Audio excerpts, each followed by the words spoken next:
અલીકી સલામ શેનિલાભાઈ એક્સિયમ તરફથી જઝાકલ્લા આપે અમે મીટિંગમાં આવેલા છે આજે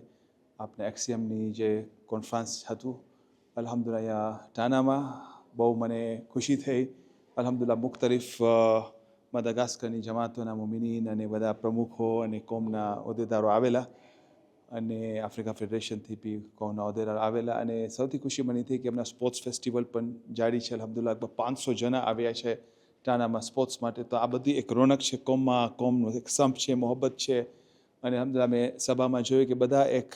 દર્દ દિલ સાથે આવે છે લોકોને લાગણી છે પ્રેમ છે કોમ સાથે એટલે બધી આટલી મહેનતો સાથે આવે છે અને કામ કરે છે ખરેખર મને બહુ જ ખુશી થઈ છે આવવા માટે આજનું જે સભા હતું અને ખાસ કરીને હમણાં જે જાડી છે સભા જે ખલાસ નથી થઈ એ વિઝન ઉપર છે કે તમારું વિઝન શું છે કોમના હોદ્દેદારે ખાસ સવાલ પૂછી બધી જમાતોને ગામડાઓની જમાતો મોટી જમાતો ઢુલિયાર હોય કે બીજી હોય કે તમારું વિઝન શું છે આગળ જતાં તમને શું કરવું છે મને ખુશી થાય છે કે કોમ હવે વિઝન તરફ જઈ રહી છે વર્લ્ડ ફેડરેશન જે છે કે જેના નીચે 6 રિજન આવે છે એમાં નીચે આફ્રિકા ફેડરેશન આક્સિયામ આવે છે આક્સિયામની જમાતો આવે છે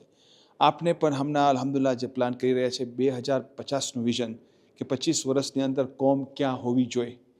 કોમની અંદર ગુરબત ન હોવી જોઈએ આજે અમે ખાલી 1.5 લાખ છે દુનિયાથી એનાથી ઓછા છે 1,40,000 છે ગુરબત ન હોવી જોઈએ પછી આપણે વાઇડર શિયા કોમ્યુનિટીને વાઇડર જે ઇન્સાનિયત છે એ લોકોને આપણે મદદ કરી શકે તો એ એક મોટું ચેલેન્જ છે એના ઉપર શું વિઝન છે આપણી પોતાની સ્કૂલો હોય પોતાની હોસ્પિટલો હોય પોતાના સોશિયો ઇકોનોમિક વેલફેર હોય પોતાના બિઝનેસીસ આપણે રન કરી શકીએ આપણે માઇનોરિટીઝને સપોર્ટ કરી શકીએ ફિમેલને સપોર્ટ કરી શકીએ અને જે બીજા આગળ વધેલા છે તો એ એક આખું વિઝન તરફ કામ છે અને બીજું સ્પિરિચ્યુઆલિટી છે અમારી દીનની બક્કા છે અમારી पैदाइश हमारी ज़िंदगी जो खोजा कम्युनिटी है शिया इतनाशरी कम्युनिटी है એટલે અમારો ખાસ મકસદ છે કે અમે મોહમ્મદ અને આલે મોહમ્મદના પૈગામ ઉપર અમલ કરે કુરાન મજીદની જે તાલીમ છે એના ઉપર કરે આજના ચેલેન્જીસ ઘણા છે દુનિયાની અંદર અખલાકી ચેલેન્જીસ છે સ્પિરિચ્યુઅલ ચેલેન્જીસ છે સોશિયલ ચેલેન્જીસ છે ઇકોનોમિક ચેલેન્જ તો દીન સાથે અમે કેવી રીતના આગળ વધે અમારું દીનને કેવી રીતે ફહમ કરે મદ્રસાના બચ્ચા હોય કે એમસીનું કામ અલ્હમ્દુલિલ્લાહ આક્સમ કરી રહી છે એવી રીતે હાયર એજ્યુકેશન કે મદ્રસા પછી પણ શું હોવું જોઈએ તાલીમ ત્યારે શરૂ થાય મદ્રસા ક્લાસ ત્યારે તો સૌથી તાલીમ શરૂ થાય એડલ્ટ એજ્યુકેશન એના ઉપર આપણું વિઝન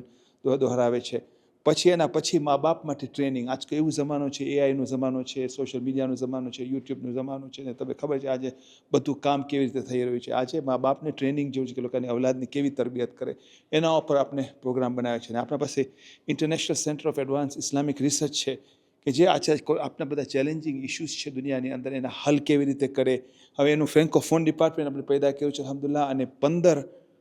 ફ્રાન્સના ઉલામાઓ અલ્હમ્દુલિલ્લાહ અને સ્ટુડન્ટ્સ જે છે હૌઝામાં બનેલા છે મદાગાસ્કરથી અને રિયુનિયનથી અને ફ્રાન્સથી આપણે આ પ્રોગ્રામ ઉપર સપોર્ટ કરી રહ્યા છીએ ઇન્શાઅલ્લાહ અને જૂનની અંદર શેખ નાદિર નઝરિયા એનું મોટું એલાન થશે આપણે ટોરોન્ટોની અંદર કે આ કામ કેવી રીતના આગળ વધશે માટે બહુ મને ખુશી થઈ ફ્રેન્કોફોન કમિટીમાં હું ચાલુ આવું છું મદાગાસ્કર આ ફરીથી મને મોકો મળ્યું ઘણું શીખવાનું મળ્યું મોહબ્બત મળી અને કોમની લાગણી પણ છે જઝાકલ્લાહ તમે જે કામ કરો છો અલ્લાહ તમને તૌફીક ઇનાયત કરે ઇન્શાઅલ્લાહ